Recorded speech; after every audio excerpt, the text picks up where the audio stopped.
Marcus Hale woke up at 5 in the morning, like he did every single day. The alarm on his phone buzzed twice, and he turned it off before it could wake his 7-year-old son, Danny, who slept in the next room. The apartment was small. 2 bedrooms, 1 bathroom, a kitchen where the faucet dripped if you didn't turn it all the way tight. But it was theirs, and Marcus kept it clean and warm, which was all he asked of it. He put the coffee on and stood at the kitchen window while it brewed.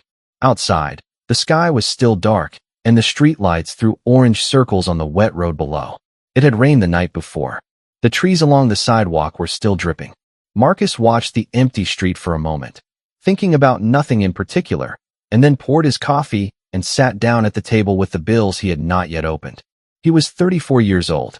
He had been raising Danny alone for the past 4 years, since Danny's mother left one October afternoon and did not come back. There was no big argument before she left. No shouting, no plates thrown. She simply packed a bag, kissed Danny on the forehead, and said she needed to find herself. Marcus still did not fully understand what that meant, but he had stopped trying to. He had Danny. That was what mattered. That was what got him out of bed every morning. He worked as a maintenance supervisor at a mid-size office building downtown. The pay was steady but not generous. He fixed broken pipes, replaced light fittings, filled in work orders, and managed a small crew of 2 men who were both older than him and called him boss, without meaning it sarcastically, which he appreciated. He was good at his job. He was the kind of man who showed up on time, did what needed doing, and went home without complaining. That Saturday in July, Marcus had the day off. He had promised Danny they would go to the lake. It was a public lake about 20 minutes from their apartment, with a sandy stretch of shore on the south side, where families spread out blankets and children ran in and out of the water. Danny had been asking to go all summer, and Marcus had been putting it off because of one thing or another. Over time, a leaking pipe in Unit 12, Danny's summer school enrollment. But that Saturday, there was nothing in the way, and so Marcus packed a bag with sunscreen, 2 towels, a bag of chips, 2 bottles of water, and Danny's flow-tie bands, and they drove to the lake with the windows down. Danny talked the whole way there. He talked about a cartoon he had seen, about a kid at school named Jordy who had a dog with 3 legs, about whether fish could hear music. Marcus answered each question as best he could and smiled at the ones he couldn't. By the time they pulled into the parking lot near the lake, Danny was already trying to pull off his shoes before the car had stopped. The lake was busy that morning. There were maybe 40 or 50 people along the south shore, with blankets and chairs and small pop-up canopies. A couple of teenagers were throwing a frisbee near the water's edge. A woman sold cold drinks from a cooler on wheels. It was the kind of easy, unhurried Saturday that Marcus rarely let himself enjoy, and for a while, he did exactly that. He sat on the towel, let Danny drag him to the water, splashed around in the shallows, and felt the tightness in his shoulders start to loosen. Around 11 o'clock, Danny was tired of swimming and wanted chips. Marcus dried him off and got the bag from the pack, and the two of them sat together on the towel, eating chips and watching a man try to launch a small inflatable kayak. Danny thought this was very funny. Marcus did too. It was while he was watching Danny point at the kayak man that he first saw her. She was swimming out past where most people were, maybe 60 or 70 meters from the shore. At first he did not think anything of it. Some people like to swim far out. But then he watched her for another few seconds, and something felt wrong. She was not moving smoothly. Her arms were coming up out of the water unevenly, and her head kept dipping below the surface and coming back up. She was not swimming anymore. She was struggling. Marcus stood up. He looked around to see if anyone else had noticed. A few people nearby were talking, looking at their phones, watching their children. Nobody was watching her. Nobody seemed to see what he was seeing. He looked back at her. She went under. She came back up. One arm reached out of the water. Marcus pulled off his shirt. He turned to Danny, who was still eating chips and watching the kayak man. "Danny," he said, keeping his voice calm. "I need you to sit right here and do not move. You hear me? Right here. Do not go near the water." Danny looked up at him with chip dust on his chin. "Okay, Dad." Marcus pointed to a woman sitting nearby under a blue canopy. "If something happens, you go to that lady right there. You understand?" "Okay, Dad." Marcus ran. He hit the water at a sprint and kept running until it was deep enough to dive. The water was cold, colder than it had felt in the shallows, and for a moment the cold took his breath. But he kept going. He swam hard. keeping his eyes on the spot where he had last seen her. For a few terrible seconds, he thought he had lost her. The surface of the water was choppy, and it was hard to see. Then he saw her arm again, about 15 meters to his left, and he turned toward it. When he reached her, she was barely keeping her head up. Her eyes were wide and panicked. She grabbed at him the moment he was close enough, grabbing his arm with both hands, and the force of it nearly pushed him under. He knew this could happen. He didn't know where he knew it from, something he had read or seen, but he knew that a drowning person in a panic could take you down with them. He talked to her. He said, "I've got you. Stop fighting. I've got you." He said it again and again until she stopped grabbing and started letting him help. He got behind her, hooked his arm under her chin the way he had seen in a video once, and pulled her toward the shore. She was heavy with waterlogged clothes and exhaustion, and his muscles burned. But he did not stop. He kept pulling, kept breathing, kept going. By the time they reached shallow water, a few people had noticed and were wading in to help. 2 men took her from Marcus and carried her the rest of the way onto the sand. Someone called for an ambulance. Someone else brought a towel. Marcus crawled out of the water on his hands and knees, breathing so hard that spots swam in his vision. He sat on the wet sand for a moment, head down, just breathing. Then he heard Danny's voice. "Dad." He looked up. Danny was standing just at the edge of the sand where the grass started, right where Marcus had told him to stay. He had not moved. He was holding the bag of chips in both hands, and his eyes were very big. Marcus got up and walked over to him. He knelt down and put his hands on Danny's shoulders. "I'm okay," Marcus said. "You saved her?" Danny asked. Marcus looked back over his shoulder. The woman was lying on the sand, surrounded by people, coughing and breathing. She was alive. "Yeah," he said. "She's okay." Danny looked at him for a long moment with the serious face he sometimes made, the face that made him look much older than 7. Then he held out the bag of chips. "You can have the rest," Danny said. Marcus laughed. It came out of him like something that had been held in too tight, and he laughed until his eyes were wet. Kneeling on the grass with his soaking shirt gone and the sun coming down on his back, and his son holding out a half-eaten bag of chips like it was the most generous thing in the world. Which, at that moment, it was. The ambulance came. The paramedics checked the woman over. Marcus gave a brief statement to a police officer who showed up a few minutes later, and then the officer shook his hand and said, "Good job," in a way that felt genuine. By noon, the crowd around the woman had thinned. Marcus and Danny ate the rest of the chips and stayed at the lake another hour, though Danny didn't go back in the water. He just sat close to his father on the towel and was very quiet, which was unusual for Danny, and which Marcus understood. They drove home with the windows down, and neither of them talked much, and the silence between them was the comfortable kind. Marcus did not know the woman's name. He did not know where she lived, or whether she had family at the lake with her, or why she had swum so far out. He did not think too much about it. He had done what needed doing. That was all. He did not expect to ever see her again. 3 days passed. Marcus went back to work on Monday. He fixed a broken ceiling fan on the 4th floor, replaced 2 hallway bulbs, and filed 3 maintenance requests that had been sitting on his desk since the previous Thursday. His coworker, a quiet older man named Pete, had heard something about what happened at the lake. Word traveled fast in a small crew, and gave Marcus a slow nod when he walked in that morning, the kind of nod that meant more than words. Marcus nodded back.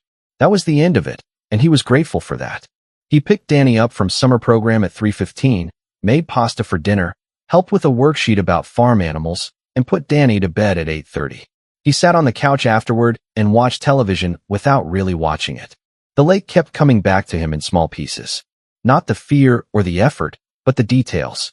The coldness of the water. The way the woman had grabbed his arm. The sound of her coughing on the sand. He wasn't disturbed by these memories. They were just there, the way memories sometimes are, floating up without being called. On Tuesday morning, his phone rang while he was getting Danny ready for school. He didn't recognize the number. He almost didn't answer it, because he got a lot of calls about extended car warranties, and he didn't have the patience for them before 8 in the morning. But something made him pick up. "Is this Marcus Hale?" a woman's voice said. "It is," he said. "I got your number from Officer Webb," she said. "He said you wouldn't mind if I called. I hope that's okay." He recognized something in the way she spoke before she even told him who she was. There was a roughness to her voice, a tiredness behind it, like someone who had been through a lot recently and was still finding their footing. I'm the woman from the lake, she said. My name is Claire Sutton. Marcus was quiet for a moment. Then he said, How are you feeling? Better, she said. Much better, thank you. I was in the hospital Sunday night. Just for observation. But I'm home now. I'm glad to hear that. I wanted to call, she said. And then she stopped and started again. I wanted to tell you. I've been trying to think of the right words for 3 days, and I still don't have them. So I'll just say that you saved my life, and I know that, and I'm very grateful. Marcus didn't know what to say to that. He wasn't a man who was comfortable with big statements of thanks. It made him feel like he had to perform a response, and he didn't know what the performance was supposed to look like. You would have done the same, he said, which wasn't a very good answer, but it was honest. She made a small sound that might have been a laugh. I'm not sure I would have, she said. You didn't know me. You had a little boy with you. I told him to stay on the grass, Marcus said. He did, Claire said. I saw him. He stood very still the whole time. You have a good boy. Something warm moved through Marcus at that. Yeah, he said. I do. She paused. I'd like to say thank you properly, if you'd let me. Maybe a meal, or coffee, or whatever would feel comfortable. I'm not asking anything complicated. I just don't want a phone call to be the only thing I give you. Marcus thought about it. He didn't need a meal or coffee, but something about the way she said it. Not as an obligation, not as something she felt she had to offer, but as something she genuinely wanted, made it feel different. Sure, he said. That would be fine. They made a plan for that Friday evening. Marcus arranged for his neighbor, a retired schoolteacher named Mrs. Avery who Danny adored, to sit with Danny for a few hours. He told Danny he was going to dinner with someone he had met at the lake. Danny asked if it was the lady he saved. Marcus said yes. Danny thought about this for a moment and then said, Is she nice? Marcus said he didn't really know yet. Danny said, Well, you saved her, so she probably is. Marcus chose a small Italian restaurant near the center of town. It was not fancy, but it was quiet and the food was good, and he liked it because the booths were wide and the lighting was low enough that it didn't feel like being on a stage. He arrived 5 minutes early. He was always early. He sat in the booth near the window and ordered water and looked at the menu even though he already knew what he was going to get. Claire Sutton walked in at exactly the time they had agreed. She was tall, with dark brown hair that fell just past her shoulders, and she wore a blue cardigan over a white shirt and dark jeans. She looked healthy, which was the first thing Marcus noticed. Healthier than he had expected from a woman he had last seen lying on the sand, soaking wet and coughing. She walked through the restaurant with a quiet confidence, spotted him, and raised one hand in a small wave. He stood when she reached the table. He didn't know why he did. It just seemed like the right thing. Marcus, she said. Claire, he said. They sat down, and there was the usual small awkwardness of two people who don't know each other sitting across a table together for the first time. They looked at the menus.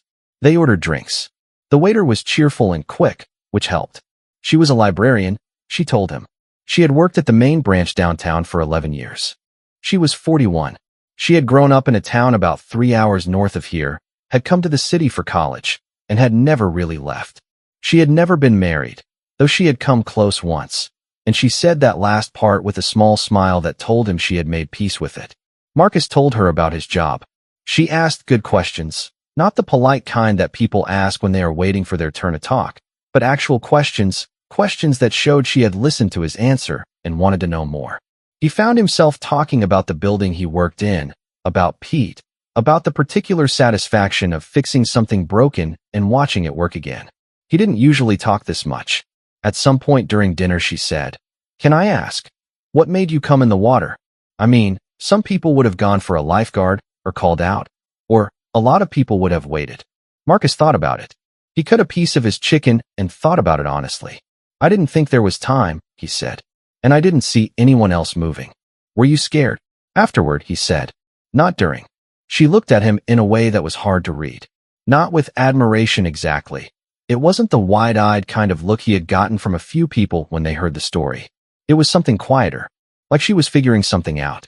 I was swimming too far out because I wasn't thinking, she said after a moment. I'd had a hard week.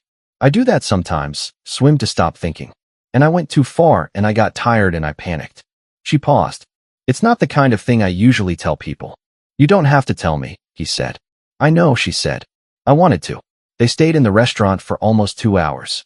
When the waiter brought the check, Claire reached for it immediately, and Marcus let her take it without arguing, because it seemed important to her, and he understood that. Outside on the sidewalk, the evening was warm, and they stood for a moment in the yellow lights spilling out of the restaurant window. "Thank you for coming," she said. "Thank you for dinner," he said. There was a brief silence, not uncomfortable. "How's your son?" she asked. "He's good," Marcus said. "He wanted me to ask if you're nice." She laughed. It was a real laugh, the kind that takes over a person's face without asking permission. "What did you tell him?" she asked. "I said I'd find out," Marcus said. She smiled. The streetlights were on now, and the town was settling into its quiet Friday night. And Claire Sutton stood on the sidewalk with her hands in her cardigan pockets and looked at Marcus Hale with a smile that was warm and easy and real. "And," she said. Marcus picked up his keys. He allowed himself a small smile. "I'll report back," he said. He drove home thinking about the dinner, about the way the conversation had moved, about the moment she said she went to the water to stop thinking, and then told him that even though she didn't have to. He thought about how long it had been since he had sat across from someone and talked about things that mattered without measuring every word. He didn't let himself think too much beyond that. He had learned not to run ahead of himself. One day at a time. That was the rule he had lived by for 4 years, and it had served him. He got home, paid Mrs. Avery, checked on Danny, already asleep, one arm hanging off the side of the bed the way he always slept, and turned off the hallway light. He did not know what came next. He was not sure anything came next. Maybe it was just a dinner. A thank you. A door that opened and closed politely, as some doors do. But when he lay down that night, the apartment was quiet, and for the first time in a long time, the quiet did not feel heavy. It just felt like quiet. And Marcus Hale closed his eyes and slept better than he had in months. The next morning was a Saturday, and Marcus woke without the alarm. He lay still for a moment, looking at the ceiling. The apartment was quiet the way it only was on weekend mornings, before Danny woke up and the day began to move. He could hear traffic outside, a distant dog, the drip of the kitchen faucet. He felt rested in a way that surprised him. There was something lighter in his chest this morning that he couldn't quite name, and he decided not to try. He got up, made coffee, and stood at the kitchen window. He did not expect the knock. It came at 9:15, 3 firm, unhurried knocks on the front door. Marcus set down his mug and walked through the living room, still in his gray t-shirt and old sweatpants. He looked through the small peephole. Claire Sutton was standing in the hallway. She was holding a paper bag in one hand, and her cardigan was different today, dark green, and her hair was pulled back loosely. She looked calm but slightly uncertain, the way a person looks when they have decided to do a bold thing and are now waiting to find out if it was the right decision. Marcus opened the door. For a second, neither of them spoke. "I hope this isn't too early," she said. "Or too strange. I brought bagels." She held up the paper bag. "I was at the bakery 2 streets over, and I don't know what I thought. I can go if this is too much." "It's not too much," Marcus said, and stepped back from the door. She came in slowly, looking around the apartment the way people do when they're trying to understand someone from their surroundings. Marcus watched her take it in, the small living room with its secondhand couch, the stack of Danny's library books on the coffee table, the drawing on the refrigerator of what Danny had labeled Dad and Me, and a big fish in crayon. She took it all in quietly, without saying anything, which he respected. People who commented too quickly on everything you owned always made him feel like he was on display. She set the bag on the kitchen table. He got plates and a knife, and poured her a coffee without asking if she wanted one, and she sat down and wrapped both hands around the mug and looked at him. "I woke up this morning," she said, "and I thought about the fact that I almost didn't wake up at all. 6 days ago." "I know," he said, "and I thought about the fact that there was a man I had not said nearly enough to." She paused. "I said thank you, but I didn't tell you what it meant. What it actually meant. Not just the being alive part, though that's the biggest part, but the way you did it. You were calm. You talked to me. You said you had me and kept saying it until I believed you." She looked down at her mug. "I haven't had someone talk to me like that in a very long time." Marcus was quiet. He split a bagel and set half in front of her. "I'm not always calm," he said. "You were that day." "I had to be," he said. "My son was watching." She looked up at him. Something in her face shifted, not dramatically, but in the way a small change in light changes the look of a room. "Tell me about him," she said. "Danny." So Marcus talked about Danny.